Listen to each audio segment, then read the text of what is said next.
Hello বন্ধুরা, সবাইকে ঈদ মোবারক। আমি এসেছি গ্রামের বাড়িতে ঈদ করতে। আপনাদের সবার ঈদ ভালো কাটুক। লুচি, ছোলা পনিরের সবজি আর মিষ্টি দিয়ে হলো ব্রেকফাস্ট।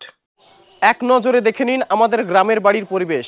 সামনে মামা ভাগ্নে এন্টারপ্রাইজ, তারপর নতুন দোকান। আমাদের গ্রামের পরিবেশের একটা বিশেষত্ব আছে। সামনে এক সারি ধরে পুকুর আর তার এক পাশে দিয়ে রাস্তা। দেখুন,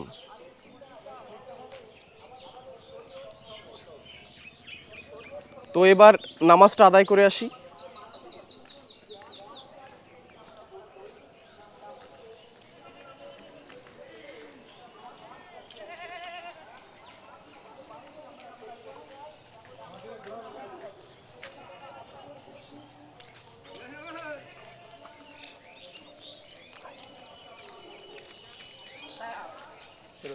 ঈদ মোবারক সবাইকে।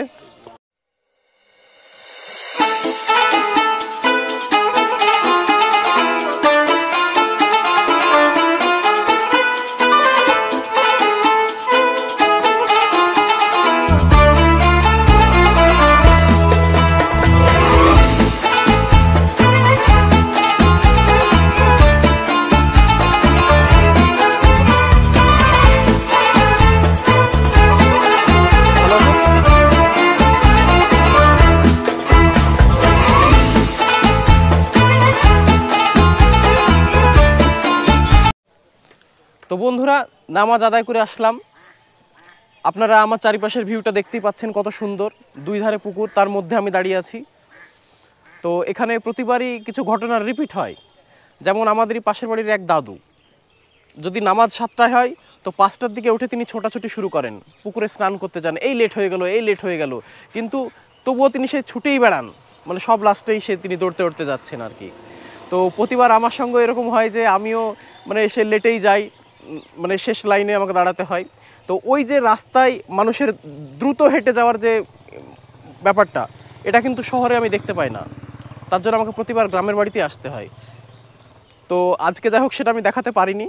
তো এর পরবর্তী ঈদে আমি ওটা দেখাবো। যে আপনারা ভিউটা দেখুন, কত সুন্দর। দেখুন, সামাদ চলে যাচ্ছে। ঈদ মোবারক। কেমন আছো তোমরা? তুমি কোন ক্লাসে পড়ছো এখন? বাহ, খুব ভালো। তো বন্ধুরা, বয়স বাড়ার সঙ্গে সঙ্গে ঈদের আনন্দ কিন্তু কমতে থাকে। ছোটবেলায় আমরা যে আনন্দটা ঈদে পেতাম, সেটা কিন্তু এখন আমাদের কাছে ফিকে হয়ে গিয়েছে। কারণ ছোটবেলায় ঈদের নামাজে যাওয়ার আগে যে দাদু দিদার কাছে আমরা পয়সা নিতাম কিছু খাওয়ার, মানে সে ছিল বড় সুখের দিন। এখন কিন্তু এটা নেই আমার কাছে। আমরা যখন ছোট ছিলাম, তো এই যে দেখতে পাচ্ছেন এই রাস্তার ধার, এগুলো সব গেট করা হতো, রঙিন কাগজ দিয়ে কেটে সেগুলো আঠা দিয়ে লাগানো হতো, গেট ঘেরা হতো। আর এই যে সামনে দেখতে পাচ্ছেন সেন্টু কাকার দোকান, এখানেই সব ওই রঙিন কাগজগুলো কাটিং করা হতো, আর সব এখান থেকে সব সাপ্লাই দেওয়া হতো লাগানোর জন্য। ভালো আছো? কোথায় যাবে এখন? ঠিক আছে, যাও।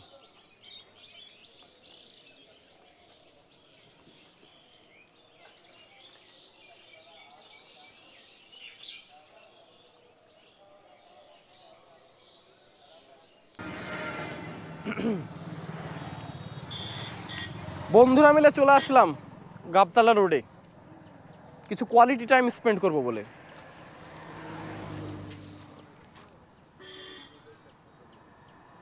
এখানেই শেষ হচ্ছে আজকের ভ্লগ। দেখা হচ্ছে পরবর্তী ভ্লগে। ভালো থাকবেন।